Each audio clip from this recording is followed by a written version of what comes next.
Hello mga mi! Samahan niyo ako mag-unbox for today's mini vlog. Oh my god. Let's go. Ouch. It's tight in here. No bubble wrap. Oh. Help. 4, 3, 1. Sana okay lang. Heto na nga mga mi. Medyo worried talaga ako dyan dahil na-receive ko yung package na walang masyadong bubble wrap. Medyo kinabahan nga ako ng bongga dahil baka mamaya makareceive ako ng damage na item. Well, iniisip ko talaga, paano kung sira tong blender? Or baka naman kaya hindi gumagana or sira? Siyempre, ayoko namang masayang na yung oras ko or kaya ma-disappoint ako. Hindi nga ako makangiti habang nag-unboxing. Matinding checking talaga yung ginawa ko dyan mga mi. Alam naman natin kung gaano ka-hassle ang mag-return at magpa-refund ng mga binili natin sa online.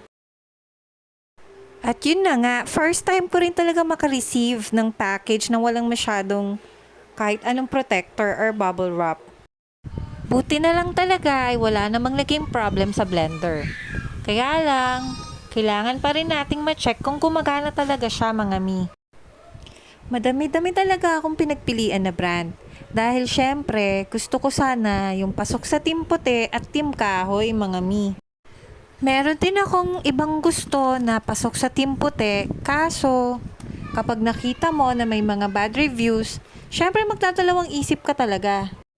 At bakit ko nga ba nagustuhan ng blender na to? No. Wala lang, gusto ko lang. Gusto ko lang talagang malaman kung totoo yun nasa reviews. Wala kasi akong nabasa na kahit isang bad review. Wala man lang kahit isa na nagsabing hindi maganda ang blender na to.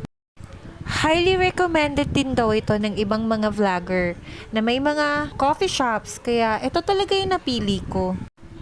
Alam nyo ba na yung features niya mukhang pangmamahalin? At mukha rin naman talaga siyang good quality mga mi. Higit sa lahat ay meron siyang 1-year warranty para may peace of mind ka mga mi.